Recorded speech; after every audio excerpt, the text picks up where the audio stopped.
Okay, thank you. Right, well, greetings everybody. Good to see everybody here for November Canberra ADUG meeting. So let's just hop right into some news. I need to share my screen, don't I? Let me share my screen. Look.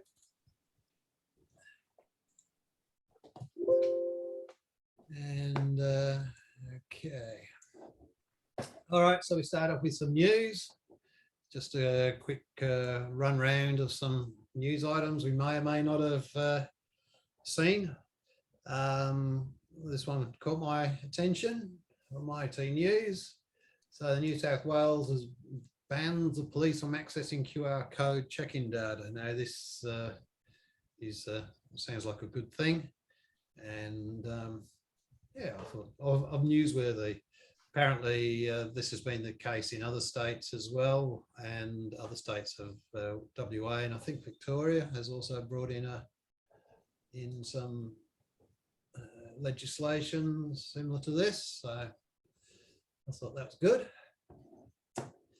On the same site was this saying how ASIC says with cryptocurrency, you're on your own because they're still trying to catch up with rules and protections and what have you. And as you've probably all heard, CommBank is testing the waters with some cryptocurrency products. But ASIC says you're on your own.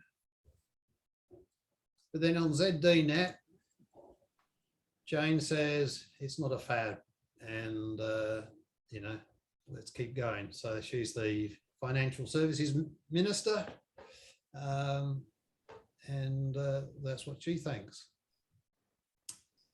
I know we have a few ADUG members who are interested in crypto, and so I thought I'd have this one as well. Will quantum computers kill cryptocurrency? I mean, that's quantum computing's a hot topic these days, and especially because of their power and their ability, or the expected ability to make a lot of encryption, current encryption rules or schemes easy to crack. But what they're saying is, well, if quantum computers can crack existing codes, then we'll just use quantum computers to generate codes that quantum computers can't crack. Yeah. So, you know, other things will be along to replace the RS-2048 encryption, which is used in most cryptocurrencies these days. Well, that's about all. Let's have a look at tonight's presentation, where we're going to talk about time travel with SQL Server. So I came across Temporal Tables while looking for something, and they've been around for quite a while. They came out in the 2011 ANSI standard, so that's 10 years, which is quite a long time in computers. And basically, they just give us the ability to track changes fairly easily without having to do additional programming, generating tables, etc. Triggers, stored procedures, or you know, application programs to specifically track this kind of changes to data. So why would you want to use them? Well, you can have a look at your data. To query your data at a given time, you might need to, you might be hunting down a bug that you think's data related, so you could use it to generate a database, a copy of a database at a specific time to see if that, you know, to help track down your bugs. You can, it gives you a view of your data through time. which regular databases don't really do. You may have to meet auditing requirements. You can use the temporal tables for that. And there may be other statutory requirements such as the GDPR or other. There's a few databases who support them. So according to my knowledge base at Wikipedia, IBM DB2 version 10, I think they claim to be the first ones supporting temporal tables. Microsoft brought it in SQL Server 2016 and above, and it's also in the Azure SQL Server product. SAP HANA, MariaDB, and CockroachDB. I've never heard of CockroachDB, but I'm sure it's there. And also with some limitations, Oracle 12 and some support in 10 and 11. The Oracle is based on the transaction logs, and if you clean out your transaction logs, you lose your history. But there is a temporal tables extension for Postgres that you can use these. Now, like all SQL and how all vendors support the SQL standard, their own SQL standard, you can expect there to be a variety of implementations of these. But today we're just going to be looking at the Microsoft SQL Server. All right, so rather than having lots of slides, we're just going to jump in and see it in action. Can everyone see this? Yeah. Okay, it's not too small. Otherwise, you're going to go, oh, how do we make the font bigger? Then you'll realise I don't really know that much.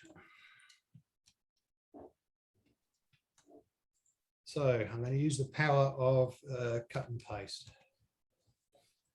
So this is the Microsoft SQL to create a table. So I've created an ADUG demo database. It's an empty database.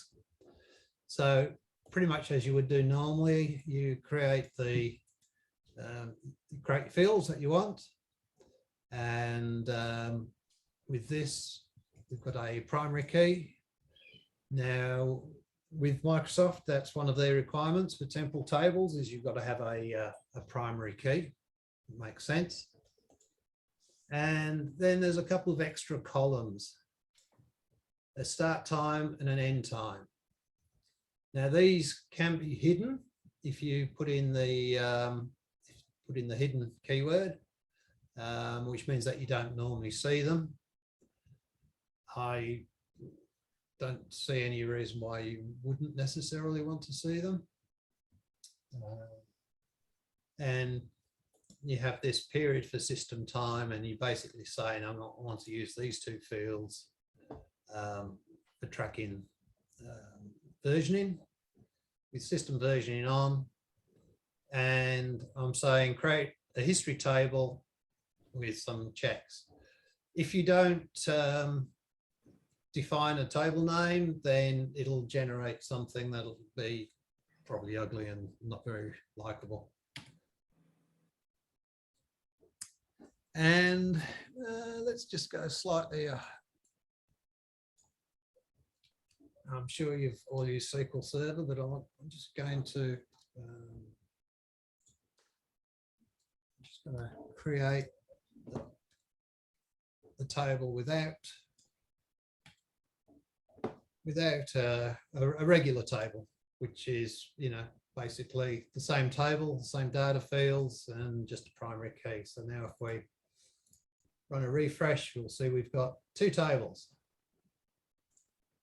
The regular old table, and we've got this new one, and if you notice that it's got a slightly different image, it's got a little picture of a clock, and it has a subtable table beneath it. So let's put some data into our tables. Now I'll provide these scripts if anyone wants to look at them later. So this is just a standard. Oh, sorry. Unfortunately, I'm copying my things, unfortunately, out of the Apple, and the cut and paste commands are slightly different. So we can run that. So run 5 rows, and we can also change this to locations regular. And we can look at some tables. We're now looking into them.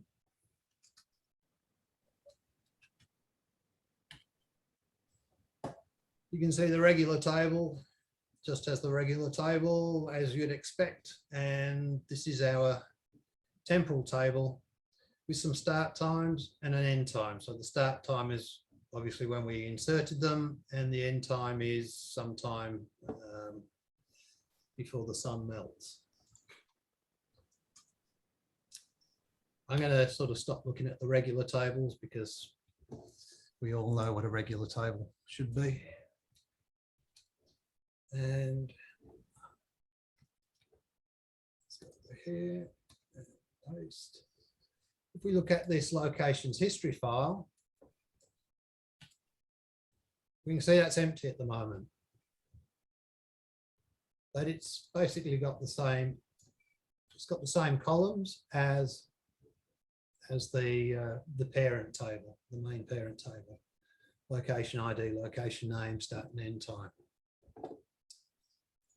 Right, so let's start doing some stuff.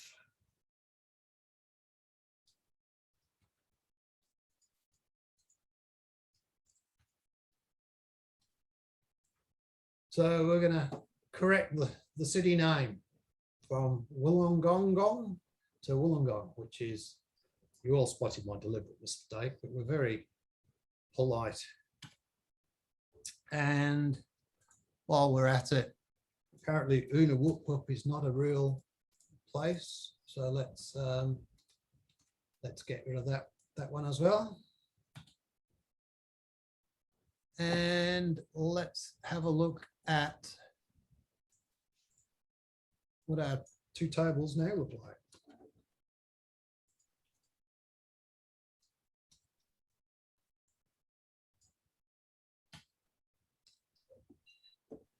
So you can see Unawup's gone, Wollonggong's been updated. But you can also see that these timestamps, this timestamp has been updated.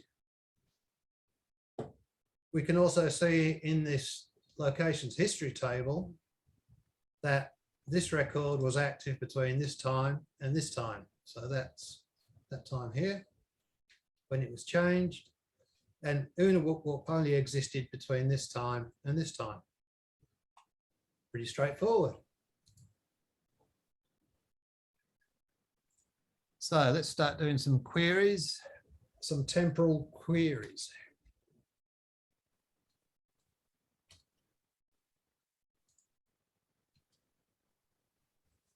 So if we add the for system time all, we can see what the history is on this particular record or row. So you can see, and obviously you could filter, you could sort, and use this as any regular other SQL output. So it's now querying across the 2 tables, which is kind of cool.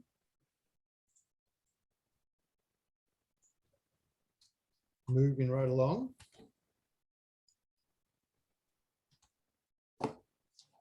We can say, all right, let me have a look at this temporal table at a particular point in time. Aha, so we better change our point in time to one today and not from when I was doing it yesterday. So do we have a point in time that's sometime just before then. And if we go to change that to 40, you can see that. So whoop's still there, Wollonggong's still wrong. If we change that to 45, then what time did I correct it?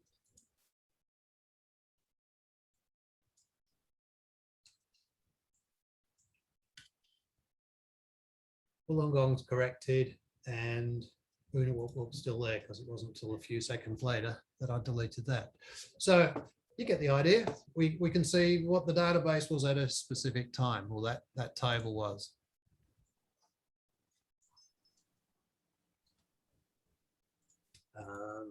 There's a couple more. Of course, all these you can have a look in the SQL references. So you can see what the time contained in.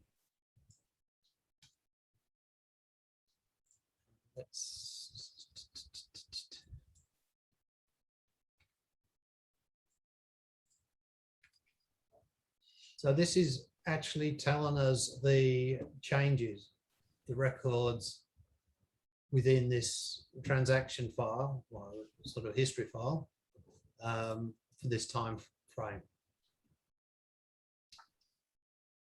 And the changes that are made.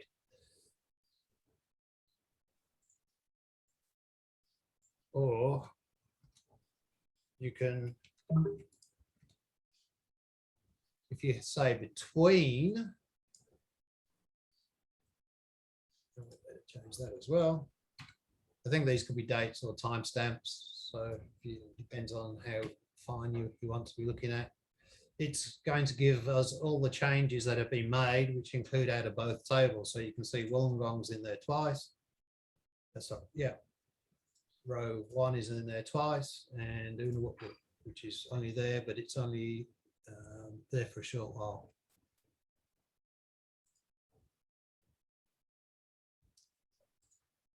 Now you can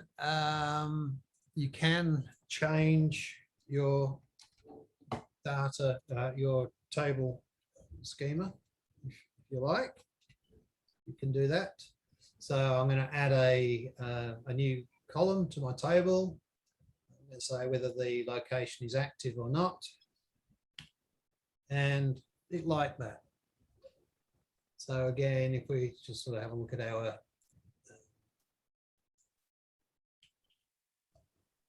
tables, you can see that it's automatically added an extra column to both tables. Now, I'm suspecting that if you told it not null and you didn't give it a default, I'm not quite sure what would happen back here. But in the scheme of testing things while you're in the middle of a presentation, is working. Let's see what happens here. Let's not put a default in. Yeah. Oh, there we go. So you can't just put in a not null column without a default. I work with a gentleman who almost can't be in the same room with a null. He is absolutely fanatical about getting rid of nulls, and I almost agree with him 100%. They're pretty bad to have in your data. Now, there are times where you may need to take off system versioning. Now, some of those times could include if you decided that you had too much history and you wanted to purge some, then you can't purge, you can't change this file. You can't do you can't update it. And the other thing I should show you is that if you right click on here, you don't have all the normal options that you do with the table, such as designing, etc. it doesn't have scripting, so you can't script it. That's interesting. Let's have a look and see what happens if we script this. Living on the edge. So it's not actually given us the temporal table definitions. Yeah, how about that, eh? So if we wanted to do something, you can set the versioning off. And if we have a look and do a refresh, you'll see that what it does is it has separated that table, the history table and the temporal table,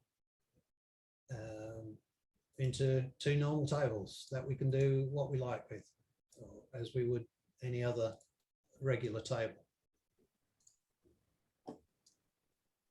We can put them back together sometimes. Now, I should point out that sometimes SQL Server Management Studio, I found, seems to get itself in a knot sometimes with all this temporal stuff. But there is a command. I'm basically just telling it to use the same table. I wonder if I create a new table, it might create a new table. Let's see what we get, and we're back to how we were before. So you'd need to turn this off if you wanted to clear your history or change the format of the table, which is something that we shall do. So let's turn the formatting off. And that's not what we want to do. We want to do that. Do you think there would be a record anywhere of that sort of change of status? Not here, but there probably is auditing available. Well, there is auditing, I'm pretty sure. I'm not familiar with it on SQL Server. So if you've got some sort of mandatory requirement, say you're running the police service and you want to make sure you've got a database of all people's COVID check-ins, yeah, there would be, and you need to trace that. There would be an audit trail that you could hook into on database changes. But, Steve, does it provide any user information in the history at all, like to say who did what, who changed the data? No. Right. No. So there is auditing. There is some system auditing that you can use for that as well. I did see a Stack Overflow question where somebody was doing an update, putting the update, updating the name of the person. So you could have a column for that. Let's do that. Let's do that. So let's go into it. Let's get rid of regular table because we don't really need that. That's just getting in the way and it's going to confuse me. So let's go into our design. So we could say changed by and NVARCHAR, let's say whatever. We don't allow nulls. So we'll put a default in there. And what we need to do is we're going to move this around up there. And we're going to move these active up there because I might be a bit OCD and like to have those things at the end. Then we'll do the same for locations, the history, because the one thing about these is that you've got to have the same format of the two tables, and we're going to have location and is active. Got this active first, doesn't matter, one or the other. So we're going to save that, and we can save that. Now, if we go back to our script and we put it back together, it says, system time period is not defined. So when you manipulate these things manually, it takes away that system time period thing. So this one took me a little while to find, and to work out how to do it, but we got it eventually. You actually just say add, and you could add columns if you didn't already have these timestamps. So you can do this to an existing table. If you wanted to post, add this to an existing table, you'd add the 2 columns as per these up here, and run this command. And now this will allow me to join them back up together. So there they are joined, and update LocationsTemporal, set what do we got? Location name, was it? Location name equals Canberra.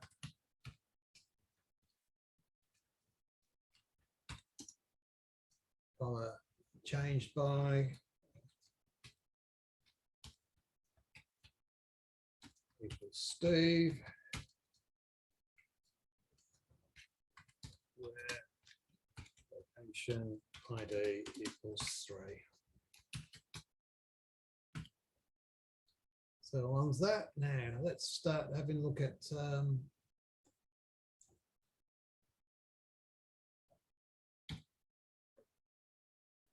so you get the change by on the current record.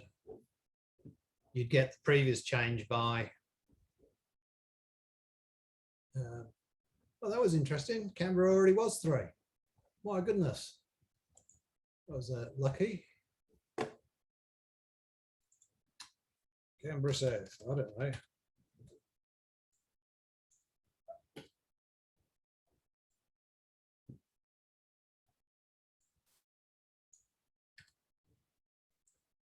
So that's interesting. Why is that? Because we're looking at the history first and then the current one, right? So yeah, that's that. So I'll just pop back into the thing. It says I'm screen sharing. Okay. So this is, I've just walked the way through the different things. So I've got some notes. The available options are different. We saw that with the right click. And we could turn things off and on, and we could turn it back on. Considerations. If you happen to be using Entity Framework, Core 6 supports it. I am assuming that all subsequent versions do. I haven't had a lot of success with Entity Framework. I find it klutzy, but it's probably probably my lack of knowledge on how to use it to its full capability. You've got to turn off to drop a table and the history, and if you want to clear out or archive old entries, you have to turn off the versioning. Obviously, if you're doing remote deployments, your scripting might become a bit more complicated. But like all remote deployments, you've got to test it.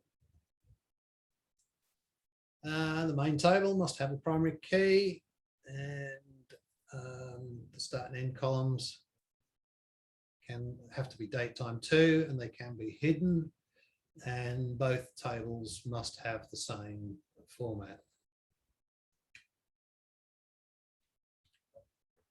Is there any questions on the SQL temporal tables? Good. It wouldn't be complete without a little bit about DeLorean itself. So they made about 9,000 vehicles. The cost was the manufacturer's suggested retail price. I guess that's the recommended retail price, was $25,000, which is about $40,000, was it, in today's prices. There's still about 6,500 of them, and there's quite a few of them for sale in the US. If you look at the car sites, and they're about $40,000 in various states of pretty bad to pretty good. As a sports car, it didn't really have a very fantastic speed. 0 to 60 in 10.5 seconds. There are companies that manufacture parts and add-ons coming from turbochargers and the replacement engines and such. So, and The only worthwhile add-on would be a flux capacitor, wouldn't it? I reckon so. Okay, the options you could have when they first came out was you could have an automatic gearbox. That was the only option. Black interior, which they later brought out as a grey, changed that to also allow a grey interior. And I think they did play around with some colours for a while, but they had some issues with it painting on the stainless steel. Oh yes, DeLorean was arrested in an FBI sting. They kind of set him up. They said that they were going to be that were genuine investors, and I guess it was entrapment or something. And then they told him, tried to talk him into smuggling cocaine. After which they called them snorts cars. But anyway, he was cleared, but it sort of killed his company and killed his reputation and career.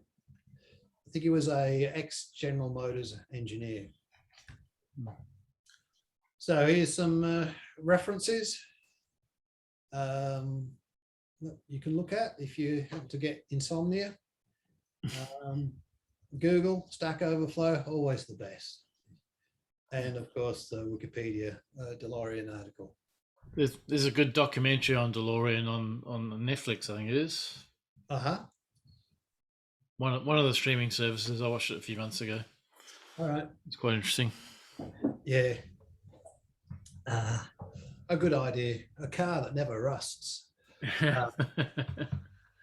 Especially in the States. I mean, I used to live in the northern part of the States, and it snowed a lot, and they put salt on the roads. Yeah. So anyway, actually, stainless steel, normal stainless steel, is highly corroded by salt water.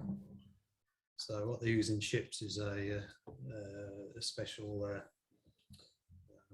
mixture. Okay. So have you actually used these temporal tables in production or in a project at all? No, I did look at using them for a project I was working on, but I didn't pursue it. I didn't, not used in anger. Do you know whether they have much overhead performance? I don't believe so. But having said that, I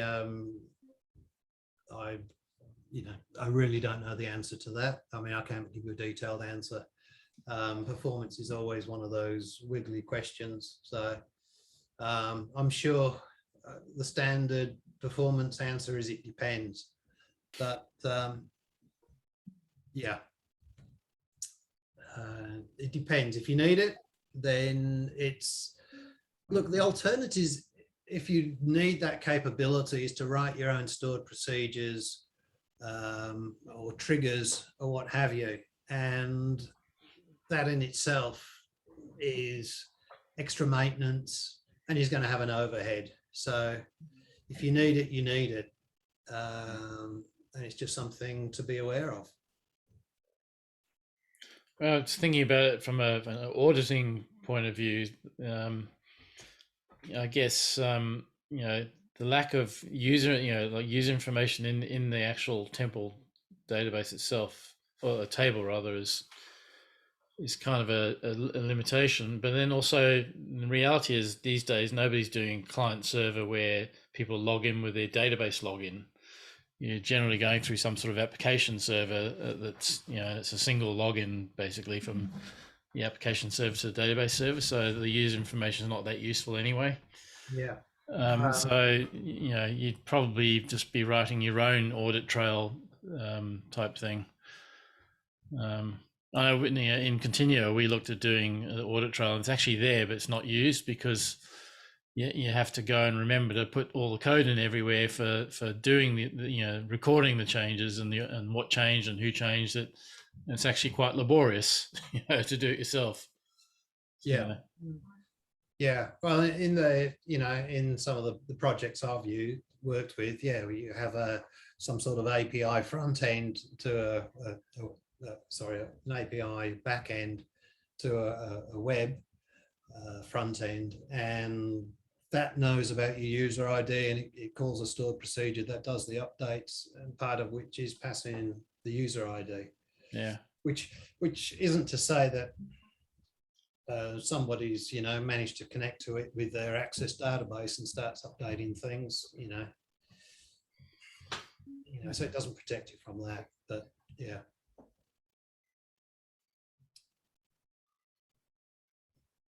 Oh. Yeah. All right. Thanks, Steve. Okay. Well, I learned something I didn't know. I'm going to stop the recording now. So thanks.